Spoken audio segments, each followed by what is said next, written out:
Clara Wijaya adalah direktur muda di sebuah perusahaan properti ternama di Jakarta. Di usianya yang baru menginjak 28 tahun, ia sudah berada di puncak karir. Namun di balik wajah cantik dan penampilan elegannya, Clara terkenal galak, perfeksionis, dan sering melampiaskan kemarahan pada bawahan. Korban favoritnya adalah Siti, seorang cleaning service berusia 52 tahun yang pendiam dan jarang melawan meski sering dipermalukan. Semuanya berubah ketika Siti tiba-tiba pingsan di kantor. Clara, karena keadaan mendesak, terpaksa mengantarnya ke rumah sakit. Saat mengurus administrasi, Clara menemukan data pasien yang mencurigakan. Nama lengkap Siti sama persis dengan nama ibu kandungnya yang ia yakini sudah menghilang sejak ia berusia 3 tahun. Penyelidikan kecil yang dilakukan Clara mengungkapkan fakta mengejutkan. Siti adalah ibu kandungnya. Fakta itu menghancurkan pertahanan hati Clara. Ia dihantui rasa bersalah dan marah. Siti akhirnya mengungkap alasan mengapa ia meninggalkan Clara dulu. Kemiskinan, paksaan dari mantan suami, dan pengorbanan agar Clara mendapat kehidupan yang lebih baik. Konflik memuncak ketika gosip kantor menyebar dan reputasi Clara sebagai bos dingin terancam. Clara harus memilih, mempertahankan gengsinya atau mengakui di depan semua orang bahwa cleaning service yang selama ini ia hina adalah ibunya sendiri. Pagi itu, suasana lantai 12 kantor Wijaya Property sudah terasa tegang. Semua karyawan yang melihat Clara Wijaya keluar dari lift langsung menunduk dan pura-pura sibuk dengan layar komputer masing-masing. Langkah sepatu hak tingginya terdengar tegas. Setiap hentakannya seolah mengirim sinyal peringatan. Jangan macam-macam hari ini. Clara, dengan blazer hitam pas badan dan rambut yang diikat rapi, berjalan menuju ruangannya. Di tangannya, ada segelas kopi latte premium yang ia beli di kafe bawah kantor. Namun, ketika masuk ruangannya, matanya langsung tertuju pada sebuah meja yang berdebu di sudut. "Bu Siti," panggilnya lantang. Dari ujung ruangan, seorang wanita setengah baya dengan seragam cleaning service warna biru tergesa menghampiri. Wajahnya berkeringat, rambutnya sebagian memutih. "Iya, Bu Clara." Clara menunjuk meja itu dengan ekspresi kesal. "Saya sudah bilang berapa kali, meja saya harus bersih sebelum saya datang. Apa susahnya ambil lap? Atau memang kerja sambil tidur?" Siti menunduk. "Maaf, Bu, tadi saya..." "Tidak ada alasan. Kalau seperti ini terus, saya minta HRD ganti orang. Saya tidak mau kantor saya terlihat jorok." Clara menaruh kopinya di meja dengan suara cukup keras. Beberapa karyawan yang mendengar hanya bisa saling pandang. Mereka sudah terbiasa melihat adegan ini. Bos muda marah-marah, cleaning service hanya menunduk pasrah. Siti segera membersihkan meja itu dengan lap yang sudah agak lusuh. Tangannya gemetar sedikit, bukan karena takut, tapi karena kelelahan. Setiap pagi ia sudah berangkat dari rumah kontrakannya di pinggiran Bekasi jam 4 subuh, menempuh perjalanan 2 jam dengan KRL dan angkot untuk sampai di kantor. Clara duduk di kursinya, membuka laptop, dan mulai mengetik dengan cepat. Ia tidak peduli bahwa wanita yang baru saja ia marahi mungkin belum sempat sarapan. Jam berganti. Sekitar pukul 11 siang, Clara keluar dari ruangannya menuju pantry untuk mengisi ulang kopi. Saat lewat, ia melihat Siti sedang memunguti tisu bekas dari meja-meja ruang meeting. Tiba-tiba, Siti berhenti, memegang kepalanya, lalu jatuh berlutut. "Bu Siti?" Salah satu staf perempuan yang melihat langsung berteriak. Clara yang awalnya hanya ingin mengisi kopi refleks menoleh. Wajah Siti pucat, napasnya terengah. Tanpa banyak pikir, Clara mendekat. "Cepat, bawa air." Beberapa orang panik. "Bu, kita panggil ambulans aja." Clara mengangguk cepat. "Ya, cepat. Dan tolong panggil security untuk bantu." Tak sampai 15 menit, ambulans datang. Clara ikut naik. Meski dalam hati ia merasa aneh kenapa ia mau repot-repot. Biasanya, hal seperti ini akan ia serahkan ke HRD. Tapi entah kenapa kali ini berbeda. Mungkin karena tatapan mata Siti sebelum pingsan terasa familiar. Di rumah sakit, perawat meminta Clara mengisi data pasien. Nama lengkap, tanggal lahir, alamat. Clara menatap kartu identitas yang diambil dari dompet Siti. Matanya membesar. Siti Rahmawati. Nama itu menancap seperti duri di kepalanya. Ia ingat betul, nama di akta kelahirannya adalah Ibu Siti Rahmawati. Tangannya sedikit gemetar saat menulis. Ia mencoba mengabaikan, tapi perasaannya mulai tidak tenang. Setelah Siti dibawa ke ruang observasi, Clara duduk di ruang tunggu. Ingatannya melayang pada masa kecilnya. Ia hanya punya sedikit kenangan tentang ibunya, wanita yang sering menggendongnya, membelai rambutnya, lalu suatu hari menghilang begitu saja. Ayahnya selalu bilang, "Ibumu pergi dan tidak akan kembali." Sejak itu, Clara belajar menutup hati. Namun kini, rasa penasaran mulai menguasainya. Apa mungkin? Tapi kenapa dia jadi cleaning service di kantorku? Pikirnya. Beberapa jam kemudian, dokter keluar. Keluarga pasien, Bu. Clara terdiam sejenak, lalu mengangguk ragu. Iya, semacam itu. Tekanan darahnya rendah, mungkin karena kelelahan. Kami sarankan istirahat beberapa hari. Clara mengangguk, tapi yang ada di pikirannya bukan sekadar sakit Siti. Ia ingin tahu kebenaran. Dan untuk pertama kalinya, Clara merasa marah bukan karena kesalahan pekerjaan, tapi karena sebuah rahasia besar yang mungkin telah disembunyikan darinya selama ini. Dan tanpa ia sadari, hidupnya akan berubah selamanya setelah hari ini. Keesokan paginya, suasana kantor Wijaya Property terasa berbeda. Karyawan saling berbisik, membicarakan insiden kemarin. Beberapa membicarakan bagaimana Bu Clara sampai ikut mengantar Bu Siti ke rumah sakit. Sesuatu yang tidak pernah mereka bayangkan akan terjadi. Clara masuk kantor dengan ekspresi datar. Ia tidak mau menunjukkan bahwa pikirannya masih dipenuhi pertanyaan tentang Siti. Meski begitu, sepanjang perjalanan dari rumah ke kantor, ia terus memikirkan data yang ia lihat di rumah sakit. Nama lengkapnya sama persis dengan nama ibu kandungku. Pagi itu, Clara langsung memanggil HRD ke ruangannya. "Saya mau lihat data karyawan atas nama Siti Rahmawati. Dari KTP, alamat, sampai kontak darurat." HRD agak terkejut. "Iya, Bu. Tapi ada yang bisa saya tahu alasannya?" Clara melirik tajam. "Tidak perlu tanya. Cukup bawakan datanya." Beberapa menit kemudian, berkas itu ada di tangannya. Clara membukanya dengan hati-hati, seolah takut menemukan sesuatu yang tidak ingin ia tahu. Tanggal lahir, 12 Mei 1972. Alamat, kontrakan sederhana di daerah Jatiasih, Bekasi. Kontak darurat, kosong.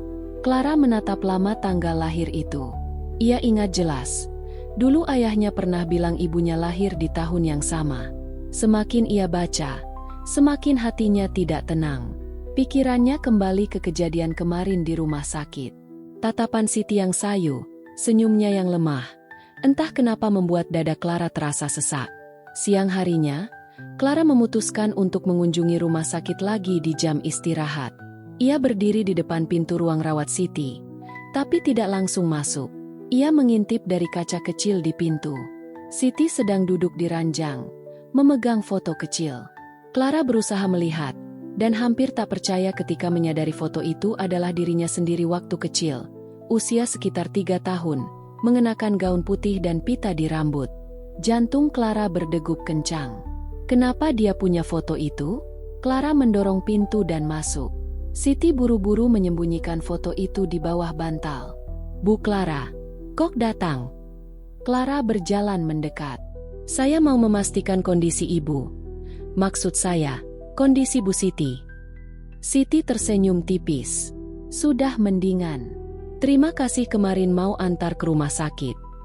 Clara duduk di kursi sebelah ranjang. "Boleh saya tanya sesuatu?" Siti menatap ragu. "Tanya apa, Bu?" Clara menatap langsung ke matanya. "Nama lengkap ibu?" "Siti Rahmawati. Tanggal lahir 12 Mei 1972. "Benar."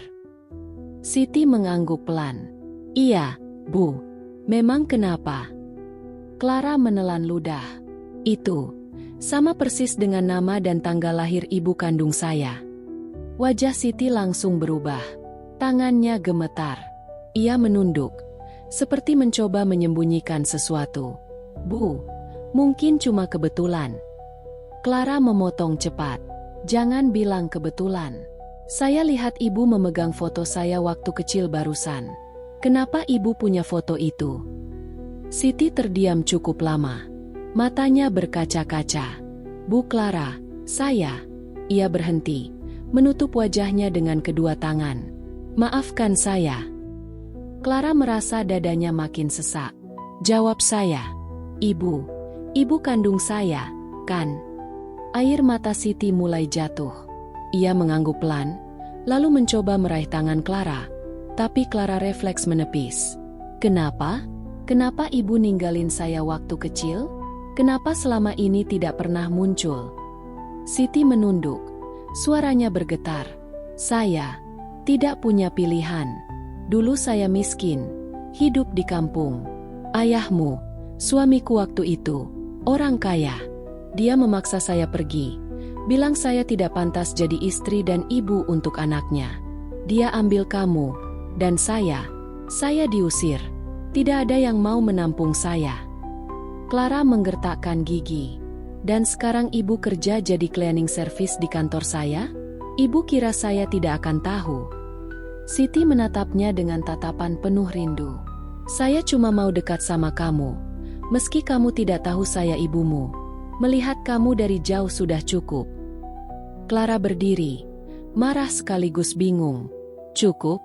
Ibu pikir melihat saya dari jauh bisa menebus 25 tahun saya hidup tanpa seorang ibu. Siti terisak. Saya tahu saya salah. Tapi saya selalu mendoakan kamu. Saya bekerja dimanapun. Asal bisa melihatmu sehat dan sukses. Itu sudah membuat saya kuat. Clara merasa emosinya campur aduk. Ia ingin marah lebih keras. Tapi suaranya mulai bergetar. Saya tidak tahu harus bilang apa. Saya butuh waktu. Clara keluar dari ruangan dengan langkah cepat. Di luar, ia bersandar di dinding, menutup wajahnya. Air matanya mengalir, meski ia berusaha menahannya. Dalam perjalanan kembali ke kantor, kata-kata Siti terus terngiang di kepalanya. Melihat kamu dari jauh sudah cukup. Namun di sisi lain, hatinya masih menyimpan kemarahan lama, perasaan ditinggalkan, dibohongi, dan harus tumbuh tanpa kasih sayang ibu. Sesampainya di kantor, ia masuk ruangannya tanpa menyapa siapapun. Ia duduk, memandang layar laptop, tapi pikirannya melayang jauh. Bahkan saat meeting sore, ia tidak segalak biasanya. Beberapa karyawan saling pandang, heran melihat bos mereka kali ini lebih diam. Malamnya, di apartemen mewahnya, Clara duduk di sofa dengan segelas wine. Ia menatap foto masa kecilnya yang ada di meja. Untuk pertama kali dalam hidupnya, ia merasa tidak yakin pada dirinya sendiri. Apakah ia harus membiarkan masa lalu tetap menjadi masa lalu? Atau ia harus mencari kebenaran sampai tuntas? Meski itu berarti membuka luka lama? Yang jelas, sejak hari itu, hubungan antara Clara dan Siti tidak akan pernah sama lagi. Clara tidak bisa tidur semalaman. Setiap kali memejamkan mata, wajah Siti muncul di kepalanya. Air mata yang jatuh di rumah sakit, suara bergetar saat memanggil namanya, dan kalimat yang membuat dadanya sesak. Melihat kamu dari jauh sudah cukup. Pagi itu, ia memutuskan untuk tidak langsung ke kantor. Ia mengambil cuti sehari, sesuatu yang jarang sekali ia lakukan. Tujuannya jelas, ia ingin menemui Siti lagi. Rumah sakit itu tidak terlalu jauh dari apartemennya. Saat ia tiba di kamar rawat, Siti sedang duduk di tepi ranjang, menatap keluar jendela. Ketika melihat Clara masuk, mata Siti langsung berbinar. Tapi senyum itu cepat memudar karena tatapan dingin Clara. Ada yang mau kamu jelasin, kata Clara. Langsung duduk di kursi sebelah ranjang. Siti mengangguk pelan. Kamu mau dengar semuanya? Clara menatapnya lurus. Semua, tanpa bohong. Siti menarik napas panjang. Dulu, waktu kamu lahir, hidup kami tidak seperti ini. Ayahmu orang berada. Keluarganya punya perusahaan besar. Tapi aku cuma gadis kampung lulusan SMP. Kami menikah karena saling suka. Tapi keluarganya tidak pernah setuju. Setelah kamu lahir, tekanan dari mereka makin berat. Ibu mertuaku, nenekmu, sering merendahkanku. Ayahmu mulai dingin. Clara diam. Kedua tangannya terkepal. Siti melanjutkan. Suatu hari, aku dan ayahmu bertengkar besar. Dia bilang aku tidak pantas membesarkanmu karena aku miskin dan tidak berpendidikan. Dia tawarkan uang supaya aku pergi. Aku menolak, tapi malam itu, dia mengancam akan membuat hidupku hancur kalau aku tidak menandatangani surat cerai. Siti mengusap air matanya yang mulai jatuh. Aku terpaksa pergi. Dia bilang, kalau aku coba ambil kamu, dia akan melaporkanku dan memastikan aku tidak akan pernah dekat denganmu lagi. Waktu itu aku tidak punya siapa-siapa. Orang tuaku sudah meninggal. Saudara pun tidak ada yang mau menampungku. Aku kabur ke kota lain, kerja apa saja. Jadi pembantu, buruh cuci, bahkan tukang jualan keliling. Clara merasa dadanya sesak. Tapi ia tetap diam. Siti tersenyum tipis. Meski matanya basah. Aku selalu cari tahu kabarmu. Kadang aku lihat berita perusahaan ayahmu. Ada fotomu kecil di koran. Setelah kamu dewasa, aku dapat kabar kalau kamu kerja di Wijaya Property. Aku lamar jadi cleaning service di sana. Cuma supaya bisa lihat kamu dari dekat. Clara menelan ludah. Kenapa kamu nggak langsung bilang? Kalau memang kamu ibuku, kenapa harus sembunyi? Siti menunduk. Aku takut. Takut kamu benci. Takut kamu pikir aku meninggalkanmu karena tidak sayang. Jadi aku memilih diam. Melihatmu sukses sudah cukup membuatku bangga. Meski dari jauh. Keheningan menyelimuti ruangan. Clara menatap lantai. Otaknya penuh pertanyaan. Sebagian dari dirinya ingin memeluk Siti. Tapi gengsi dan kemarahan lama masih menahannya. Aku nggak tahu harus percaya atau enggak, kata Clara pelan. Tapi kalau semua yang kamu bilang benar, berarti selama ini aku marahin ibu kandungku sendiri. Siti mencoba tersenyum. Tidak apa-apa, aku sudah biasa dimarahi. Yang penting kamu sehat. Kalimat itu menusuk hati Clara. Ia berdiri. Aku butuh waktu untuk mencerna semua ini. Istirahatlah. Clara keluar dari kamar, tapi langkahnya terasa berat. Siang harinya, Clara kembali ke kantor. Begitu masuk, beberapa karyawan langsung menyapanya. Tapi ia hanya membalas singkat. Di dalam ruangannya, ia memandang kosong ke arah meja. Semua kejadian pagi itu berputar di kepalanya. Tiba-tiba, sekretarisnya, Rani, masuk. Bu, ini ada surat dari HRD tentang pengganti sementara Bu Siti selama dia sakit. Clara spontan berkata, tidak usah cari pengganti. Biarkan posisinya kosong sampai dia kembali. Rani terkejut. Oh, baik, Bu. Keputusan itu membuat gosip mulai beredar di kantor. Beberapa orang mulai bertanya-tanya kenapa Clara tiba-tiba peduli pada cleaning service yang biasanya jadi sasaran marahnya. Malamnya, Clara duduk di apartemen sambil menatap foto lama yang ia temukan di laci. Foto dirinya kecil bersama seorang wanita muda yang sedang menggendongnya. Wajah wanita itu sangat mirip dengan Siti. Air matanya mulai jatuh. Kenapa harus gini, Bu? Gumamnya. Untuk pertama kalinya dalam hidupnya, Clara merasa semua pencapaian, jabatan, dan kekayaannya tidak ada artinya dibandingkan rasa kehilangan yang ia rasakan selama ini. Keesokan harinya, Clara kembali ke rumah sakit, kali ini dengan membawa sebuah kotak kecil. Saat masuk ke kamar Siti, ia langsung menyerahkan kotak itu. Apa ini? Tanya Siti. Foto-foto lama. Aku simpan sejak kecil. Aku pikir, kalau kamu memang ibuku, kamu punya hak untuk melihatnya. Siti membuka kotak itu, lalu terisa ketika melihat foto Clara balita, foto ulang tahun pertamanya, dan foto sekolah TK. Kamu tumbuh cantik sekali. Clara duduk di kursi. Aku nggak janji bisa langsung nerima semuanya. Tapi, aku mau dengar lebih banyak tentang masa lalu. Semua, termasuk yang pahit. Siti mengangguk. Matanya masih berkaca-kaca. Baik, nak, kalau itu maumu. Dan untuk pertama kalinya sejak pertemuan mereka yang tegang, percakapan di kamar itu tidak diwarnai kemarahan. Hanya ada dua hati yang sama-sama terluka, mencoba mencari jalan untuk saling mengerti. Bab ini menutup dengan tanda tanya besar di hati Clara. Apakah ia siap membuka pintu masa lalu sepenuhnya, atau justru akan menutupnya selamanya? 2 minggu sudah berlalu sejak Clara mengetahui siapa Siti sebenarnya. Walau hubungan mereka mulai mencair sedikit, rasa canggung masih tebal di antara mereka.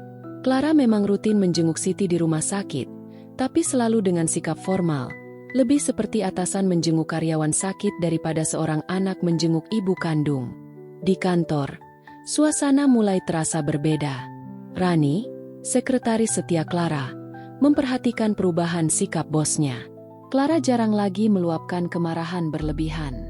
Nada bicaranya sedikit lebih lembut, meski masih kaku. Namun, perubahan itu memancing rasa penasaran karyawan lain. Lo lihat nggak? Bu Clara sekarang nggak marah-marah lagi kayak dulu. Bisik seorang staf marketing kepada temannya di pantry. Iya, gue heran. Katanya, dia sering jenguk Bu Siti di rumah sakit. Masa iya? Kok tumben peduli sama cleaning service? Gosip itu beredar cepat. Sampai suatu hari, Clara masuk ruang rapat dan mendapati beberapa manajer menghentikan pembicaraan begitu melihatnya. Dia tahu mereka membicarakannya, tapi ia memilih diam. Sore itu, setelah rapat, Clara menerima telepon dari rumah sakit. Bu Clara, Bu Siti kondisinya sudah membaik. Besok beliau bisa pulang, kata perawat. Clara mengangguk pelan. Baik, saya jemput. Malamnya, ia duduk sendirian di apartemen sambil menatap laptop yang terbuka. Di layar, ada berkas kontrak kerja Siti. Clara menggulirnya, membaca setiap detail, lalu menutupnya kembali. Ia memegang kepalanya, otaknya penuh pertanyaan. Apakah ia sanggup memanggil wanita itu Ibu? Apakah ini akan mengubah citra dirinya di mata semua orang? Sebagai direktur, ia terbiasa menjaga jarak dengan bawahan. Tapi di dalam hati, ia mulai merindukan sesuatu yang tidak pernah ia miliki, pelukan seorang ibu. Keesokan harinya, Clara menjemput Siti dari rumah sakit. Siti membawa tas kecil berisi pakaian dan obat. Terima kasih, Bu Clara. Maksud saya, Clara, ucap Siti gugup. Clara menghela napas. Nggak usah terlalu formal. Ayo, saya antar pulang. Namun, saat Siti menyebutkan alamat kosnya yang terletak di gang sempit dekat pasar, Clara langsung memutuskan untuk mengubah rute. Kita ke apartemen saya dulu. Kamu nggak mungkin langsung kerja lagi, jadi istirahat di sana saja sementara waktu. Siti menatapnya terkejut. Tapi, itu merepotkan. Enggak, lagian, saya mau ngobrol lebih banyak. Di apartemen, Siti terlihat kikuk. Ruangan itu luas dan rapi, kontras dengan tempat tinggalnya selama ini. Clara menyiapkan teh hangat lalu duduk di seberangnya. Aku pengen tahu, setelah ninggalin aku dulu, apa yang terjadi sama hidupmu? Tanya Clara. Siti mulai bercerita tentang kerja serabutan, malam-malam kelaparan, tidur di lantai rumah kontrakan orang, sampai akhirnya mendapat pekerjaan sebagai cleaning service di beberapa kantor. Aku nggak pernah nikah lagi, cuma mau kerja, biar bisa kirim uang buat kamu diam-diam, lewat yayasan yang pernah urus kamu dulu. Tapi kayaknya uang itu nggak pernah sampai. Katanya pelan. Clara terdiam lama. Ada rasa marah pada ayahnya, tapi juga marah pada keadaan. Semua cerita itu menampar egonya. Ternyata wanita yang selama ini ia pandang rendah, telah berjuang lebih keras dari yang ia bayangkan. Hari-hari berikutnya, Siti tinggal di apartemen Clara. Mereka mulai terbiasa makan bersama, meski obrolan sering berhenti di tengah karena canggung. Namun, perlahan, Clara mulai melihat sisi lain Siti. Wanita itu rajin, telaten, dan penuh perhatian. Bahkan suatu pagi, Siti menyiapkan sarapan untuk Clara sebelum berangkat kerja. Di kantor, gosip semakin memanas. Ada yang bilang Siti punya hubungan keluarga dengan Clara. ada juga yang menebak hubungan itu lebih rumit. Sampai suatu siang, Rani memberanikan diri bertanya, "Bu, maaf kalau saya lancang. Sebenarnya, Bu Siti itu siapa buat ibu?" Clara menatap Rani lama. "Kamu janji nggak akan ngomong ke siapa-siapa?" "Janji, Bu." "Dia, ibuku." Rani terperangah. Astaga, pantesan ibu berubah. Tapi, semua orang bakal kaget kalau tahu. Clara menghela napas. "Makanya, jangan sampai ada yang tahu dulu. Aku belum siap." Konflik mulai muncul ketika ayah Clara, Budi Wijaya, mendengar kabar bahwa Clara sering mengunjungi Siti. Suatu malam, ia menelepon Clara dengan suara tajam. "Kamu kenapa berurusan sama perempuan itu lagi? Sudah lupa apa yang dia lakukan?" "Yang dia lakukan? Atau yang papa lakukan ke dia?" balas Clara dingin. "Clara, papa nggak mau kamu terlibat dengan dia. Itu memalukan untuk keluarga." "Memalukan buat siapa, Pak?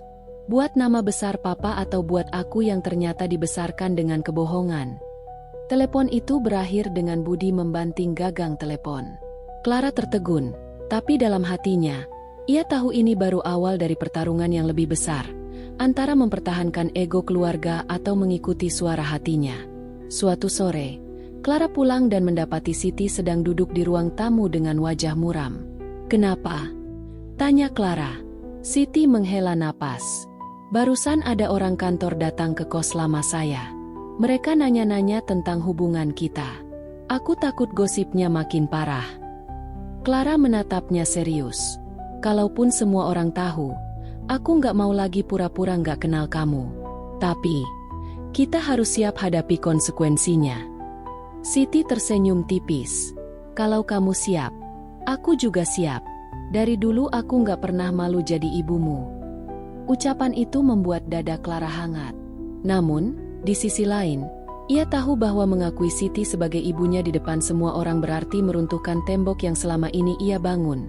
Tembok yang melindunginya dari penilaian dan kelemahan. Bab ini berakhir dengan Clara berdiri di balkon apartemennya, memandang lampu-lampu kota. Di kepalanya, dua suara terus berperang. Ego sebagai direktur dingin yang disegani, dan hati seorang anak yang merindukan pelukan ibunya. Pagi itu, suasana kantor Wijaya Group terasa berbeda.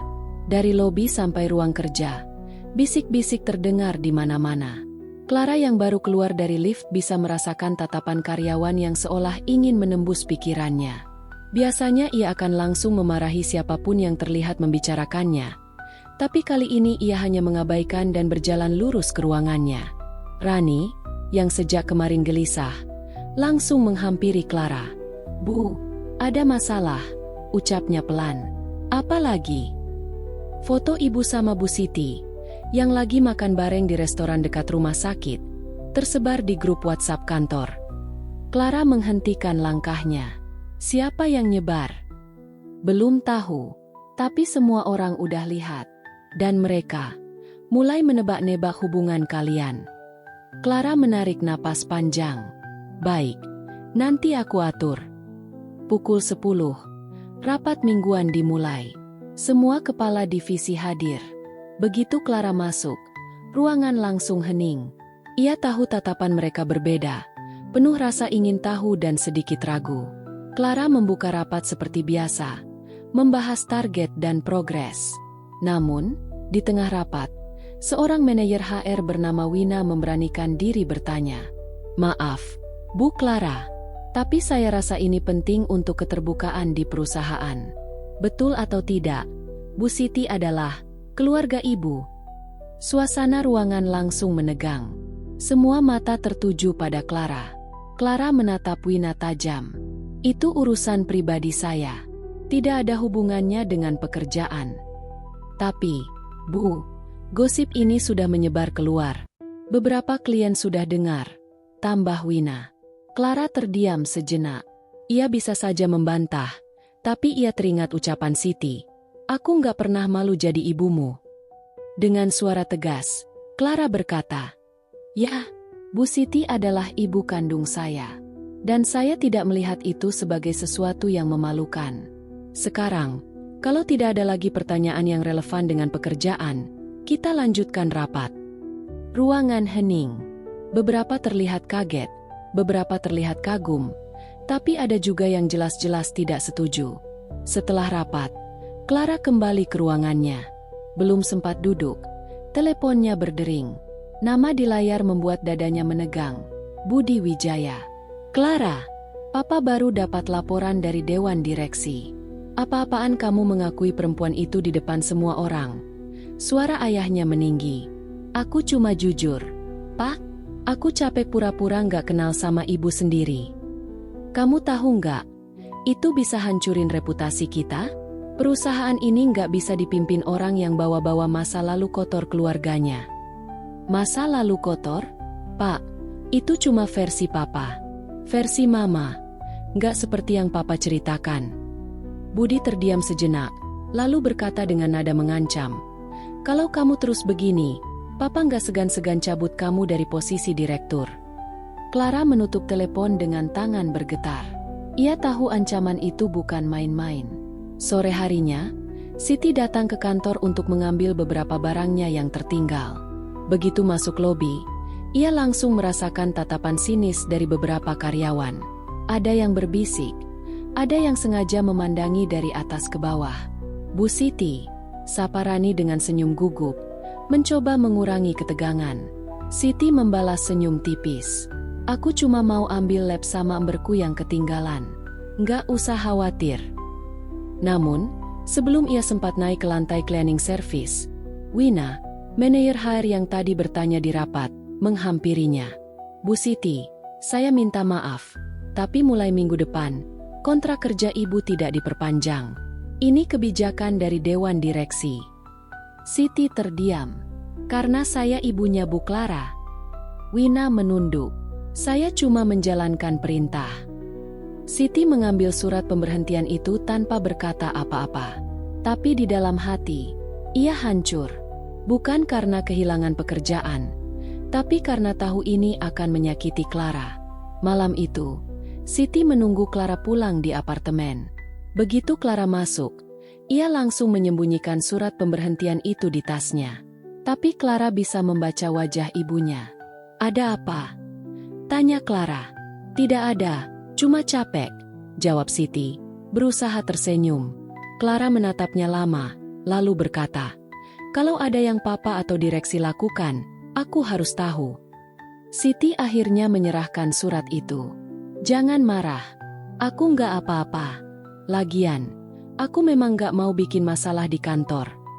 Clara membaca surat itu, matanya membara. Ini keterlaluan.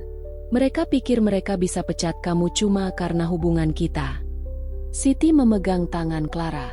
Jangan lawan mereka. Aku nggak mau kamu kehilangan posisimu. Biarkan aku pergi dengan tenang. Tapi Clara menggeleng. Tidak, Bu. Kalau mereka pikir aku akan diam, mereka salah besar. Keesokan harinya, Clara datang ke kantor lebih awal. Ia memanggil rapat darurat dengan Dewan Direksi, termasuk ayahnya.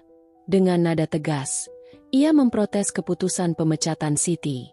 Tidak ada alasan profesional untuk memecat karyawan hanya karena hubungan pribadi dengan saya, katanya. Budi menyandarkan punggung di kursinya, menatap Clara dengan senyum sinis. Kamu pikir kamu bisa mengubah keputusan Dewan?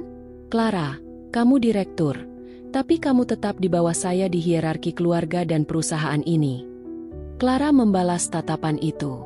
Kalau ini tentang citra, maka citra apa yang kita pertahankan? Citra keluarga yang memecat ibu kandung saya demi menutupi masa lalu. Seorang anggota dewan berdeham, mencoba menengahi. Tapi suasana rapat sudah terlalu panas. Akhirnya, keputusan tetap diambil. Siti keluar dari perusahaan. Hari itu, Clara merasa kalah. Ia pulang lebih cepat dan menemukan Siti sedang berkemas. Aku udah bilang, jangan melawan. Aku baik-baik saja, kata Siti pelan. Clara mendekat, memeluk ibunya untuk pertama kali sejak mereka tinggal bersama. Aku nggak mau kehilangan kamu lagi. Kalau mereka pikir aku akan mundur, mereka salah. Siti terdiam dalam pelukan itu. Air matanya jatuh. Tapi ia tahu Clara sedang berperang bukan hanya melawan ayahnya, tapi juga melawan egonya sendiri. Bab ini ditutup dengan Clara berdiri di jendela apartemen malam itu, menatap lampu-lampu kota yang berkelip. Ia tahu, setelah rahasia ini terbongkar, hidupnya tidak akan pernah sama lagi. Tapi untuk pertama kalinya, ia merasa tidak takut. Karena kini ia punya seseorang yang benar-benar ingin ia perjuangkan, ibunya. Sudah 3 hari sejak Siti resmi keluar dari perusahaan. Clara tetap berangkat ke kantor, tapi semangatnya menurun. Rani memperhatikan bahwa bosnya lebih sering melamun, bahkan beberapa kali tidak memarahi karyawan yang biasanya ia tegur. Pagi itu, Clara memutuskan untuk menghadiri pertemuan dengan salah satu klien besar, PT Surya Logistik. Pertemuan diadakan di sebuah kafe mewah di kawasan Sudirman. Saat ia datang, yang menyambutnya bukan direktur tua seperti yang ia bayangkan, melainkan seorang pria berusia sekitar awal 30-an, berjas rapi, dengan senyum ramah. "Selamat pagi, Bu Clara. Saya Adrian, CEO baru Surya Logistik," ucapnya sambil menjabat tangan Clara. Clara mengangguk singkat. "Pagi. Saya pikir saya akan bertemu dengan Pak Herman. Beliau sudah pensiun. Jadi sekarang semua urusan akan lewat saya," jawab Adrian sambil tersenyum tipis. Mereka duduk dan mulai membahas kerjasama antara perusahaan. Adrian bicara dengan tenang, tapi matanya selalu fokus menatap Clara. Bukan tatapan merendahkan seperti yang sering ia terima di dunia bisnis yang didominasi pria, tapi tatapan yang terasa, tulus. Di sela pembicaraan, Adrian bertanya, "Saya dengar beberapa berita tentang Anda belakangan ini. Tentang hubungan Anda dengan salah satu mantan karyawan." Clara menatapnya tajam.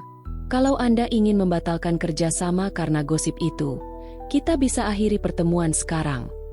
Adrian tertawa kecil. "Bukan begitu. Saya cuma mau bilang, saya rasa yang Anda lakukan itu berani. Tidak semua orang mau mengakui keluarganya di depan publik, apalagi kalau ada risiko besar." Clara terdiam. Tidak banyak orang yang memberi respon seperti itu. "Saya hanya tidak mau hidup dalam kebohongan," jawabnya singkat. Pertemuan berakhir dengan hasil yang positif. Adrian bahkan mengusulkan untuk memperluas kerjasama. Sebelum berpisah, ia berkata, "Kalau Anda tidak keberatan, mungkin kita bisa ketemu lagi, bukan untuk urusan kerja." Clara biasanya akan langsung menolak ajakan seperti itu. Tapi entah kenapa, kali ini ia hanya menjawab, "Kita lihat nanti." Sore itu, Clara pulang lebih cepat. Di apartemen, Siti sedang menyiapkan makan malam sederhana. "Kamu kelihatan lebih cerah hari ini," komentar Siti. "Hanya rapat biasa," jawab Clara sambil duduk di meja makan. Tapi pikirannya masih tertuju pada Adrian. Ada sesuatu pada pria itu yang terasa berbeda. Keesokan harinya, Adrian mengirim pesan lewat asisten pribadi Clara. Isinya, "Bagaimana kalau kita makan malam minggu ini? Tidak ada agenda kerja, hanya makan biasa." Clara menatap layar ponselnya lama. Ia tahu waktunya sedang tidak tepat untuk terlibat dalam hal seperti ini.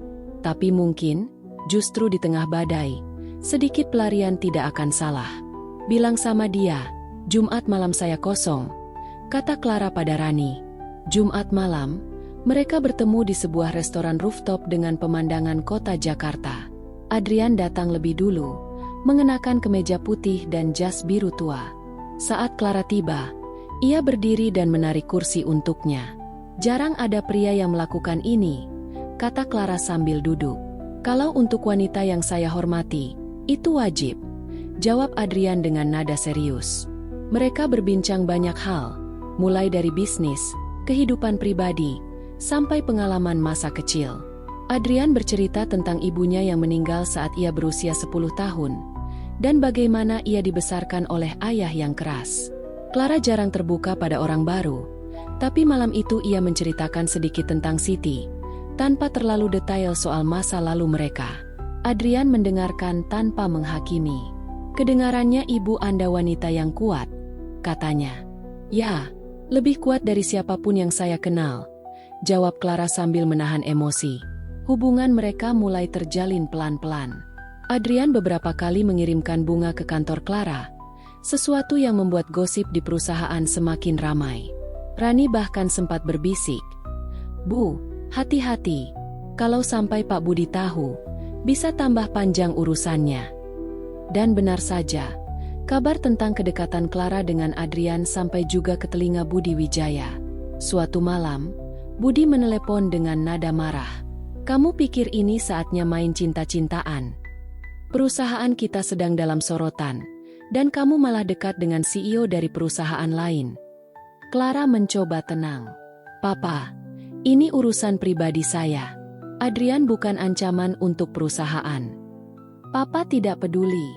Kalau kamu terus berhubungan sama dia, Papa akan pastikan kamu kehilangan semuanya. Ingat itu." Clara menutup telepon dengan rasa kesal bercampur lelah. Ia tahu ayahnya tidak akan pernah melihat sesuatu di luar urusan bisnis dan reputasi. Di tengah tekanan itu, Adrian semakin menunjukkan perhatiannya. Ia pernah datang ke apartemen membawa makanan saat tahu Clara pulang larut dan belum makan. Ia juga beberapa kali mengajak Clara dan Siti makan bersama, meski awalnya Siti canggung.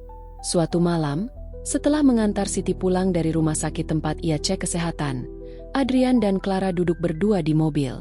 Kota Jakarta berkilau di luar jendela. "Clara," kata Adrian pelan, "saya tahu kamu sedang banyak masalah, tapi kalau kamu mau, saya bisa jadi tempat kamu bersandar." Clara menatapnya lama. "Kamu tahu apa risikonya kalau dekat sama saya sekarang?" Adrian tersenyum tipis. "Saya tahu, dan saya tidak peduli." Itu adalah pertama kalinya Clara merasakan sesuatu yang hangat di dadanya sejak lama. Bukan karena ia butuh diselamatkan, tapi karena ada seseorang yang benar-benar ingin berada di sisinya, bukan di sisinya karena keuntungan. Namun, badai belum mereda. Suatu pagi, media mulai memberitakan gosip bahwa Clara memanfaatkan hubungan pribadinya dengan Adrian untuk mengamankan kontrak bisnis. Judul-judul berita dibuat provokatif. Direktur Muda Wijaya Group diduga gunakan pesona untuk dapatkan proyek. Clara tahu ini pasti ulah seseorang dari lingkaran ayahnya. Ia menelepon Adrian, meminta maaf karena namanya ikut terseret. Tapi Adrian hanya menjawab, "Kita hadapi sama-sama. Saya tidak akan mundur." Sementara itu, Siti yang membaca berita itu di warung kopi dekat rumah hanya bisa mengelus dada. Ia khawatir hubungan baru Clara akan menjadi korban permainan politik keluarga. Bab ini berakhir dengan Clara duduk di balkon apartemen bersama Siti. Malam itu, Jakarta terasa sunyi. Clara bercerita tentang Adrian, dan Siti hanya tersenyum. "Kalau dia bisa buat kamu bahagia, jangan lepaskan. Tapi ingat, kebahagiaan itu harus kamu perjuangkan," kata Siti. Clara menatap langit malam. Ia sadar, pertempuran yang dihadapinya kini bukan hanya soal mempertahankan posisinya di perusahaan, tapi juga mempertahankan orang-orang yang ia cintai, ibunya, dan mungkin Adrian. Pagi itu udara Jakarta terasa lebih pengap dari biasanya. Clara baru saja sampai di kantor ketika Rani tergesa masuk dengan wajah panik. "Bu," media sosial meledak lagi. Kali ini bukan cuma gosip. Ada seseorang yang membocorkan dokumen internal. Katanya kontrak kita dengan Surya Logistik penuh permainan di belakang layar. Clara menghela napas dalam. "Siapa yang kirim?" Rani menggeleng. "Tidak ada nama jelas, tapi banyak yang bilang sumbernya dari internal.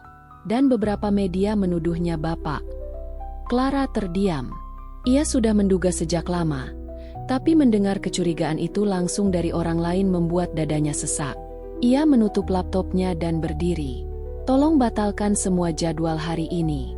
Saya harus ketemu Papa." Di rumah besar keluarga Wijaya, suasana tegang. Budi duduk di kursi empuk ruang tamu, membaca koran seolah tak ada yang terjadi. "Kamu datang juga," katanya tanpa menoleh. Clara menatapnya tajam. "Papa yang bocorkan dokumen itu?" Budi menurunkan koran. "Kalau iya, lalu kenapa? Kamu terlalu lengah.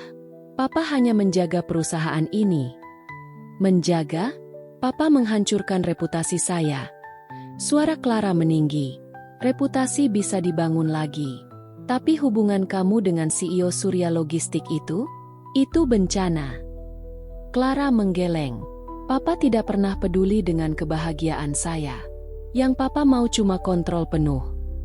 Budi berdiri. Nadanya dingin. Kalau kamu terus melawan, jangan harap kamu masih jadi direktur di perusahaan ini. Clara menatap ayahnya untuk terakhir kali hari itu. Kalau begitu, saya keluar. Ia membalikkan badan dan berjalan pergi, meski langkahnya berat. Di luar rumah, Adrian sudah menunggunya. Ia langsung membuka pintu mobil. Kamu oke? Clara menghela napas. Aku keluar dari perusahaan. Papa memaksa aku pilih, perusahaan atau hidupku sendiri. Aku pilih hidupku. Adrian hanya menatapnya lama. Kamu berani, tapi ini berarti kita akan melawan badai lebih besar. Clara mengangguk. Selama kamu di sini, aku siap. Beberapa minggu setelah itu, Clara resmi mendirikan perusahaan konsultan logistik kecil bersama Adrian. Meski modalnya tak sebesar perusahaan ayahnya, mereka punya semangat yang sama. Siti, yang kini bekerja paruh waktu di kantor mereka, setiap pagi datang membawa sarapan untuk semua karyawan. Biar semangatnya double, katanya sambil membagikan nasi uduk. Hubungan Clara dan Siti juga semakin membaik. Clara mulai sering memanggilnya Bu, di depan orang lain. Awalnya canggung, tapi lama-lama terasa alami. Namun, badai terakhir datang tanpa peringatan. Suatu sore, Siti pingsan di kantor. Adrian dan Clara langsung membawanya ke rumah sakit. Setelah pemeriksaan, dokter memanggil Clara ke ruangannya.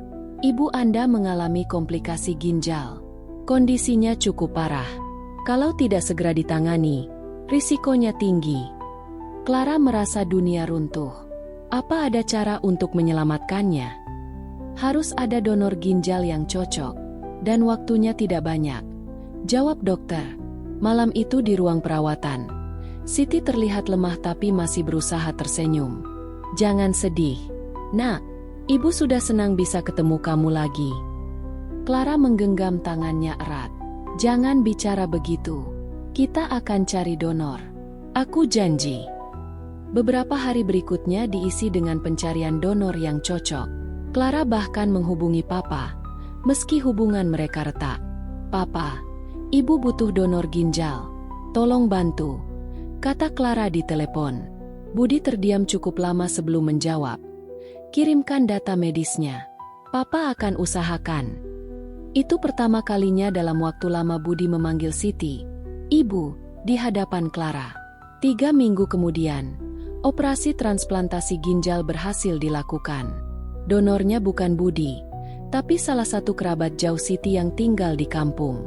Setelah operasi, Siti perlahan pulih. Clara hampir setiap hari menemani di rumah sakit. Adrian juga selalu hadir, membawakan makanan atau sekadar duduk menemani. Suatu sore, ketika Siti sudah cukup kuat untuk berbicara panjang, ia memegang tangan Clara. Nak, Ibu minta maaf karena dulu meninggalkan kamu. Ibu pikir, dengan pergi, kamu bisa hidup lebih baik. Ternyata malah sebaliknya. Clara menggeleng, matanya berkaca-kaca. Sekarang kita sudah bersama. Itu yang penting. Setelah Siti diperbolehkan pulang, mereka bertiga, Clara, Adrian, dan Siti, makan malam bersama di apartemen. Malam itu sederhana, hanya ayam goreng, sambal, dan sayur bening. Tapi bagi Clara, itu adalah makan malam paling berarti dalam hidupnya. Bu, aku mau bilang sesuatu, kata Clara sambil menatap Siti. Aku dan Adrian mau menikah. Siti tersenyum lebar. Ibu restui, asal kamu bahagia. Adrian menimpali. Saya janji akan jaga Clara, Bu, dan juga Ibu. Beberapa bulan kemudian, pernikahan kecil mereka diadakan di sebuah taman hijau di pinggiran kota. Tidak ada kemewahan berlebihan, hanya keluarga dekat dan sahabat. Clara berdiri di altar bersama Adrian, mengenakan gaun sederhana. Siti duduk di barisan depan, air matanya jatuh tanpa henti. Ketika acara usai, Budi datang diam-diam. Ia berdiri agak jauh, hanya menatap Clara dari kejauhan. Saat mata mereka bertemu, Budi mengangguk pelan, seolah memberi restu tanpa kata. Clara membalas dengan senyum tipis. Tahun demi tahun berlalu, perusahaan kecil yang mereka bangun tumbuh pesat. Clara tidak lagi dikenal sebagai bos galak, tapi sebagai pemimpin yang tegas sekaligus peduli. Hubungannya dengan Siti semakin erat, dan sesekali ia bahkan mengunjungi Budi, mencoba membangun kembali hubungan keluarga. Suatu sore, saat matahari mulai terbenam, Clara duduk di balkon apartemennya, memandang kota yang dulu hanya terasa dingin dan penuh persaingan. Siti duduk di sebelahnya, menyeduh teh, sementara Adrian menyiapkan makan malam di dapur. Clara tersenyum. Hidupnya tidak sempurna, tapi ia akhirnya mengerti arti rumah, bukan tempat, tapi orang-orang yang mau bertahan bersamamu di tengah badai apapun.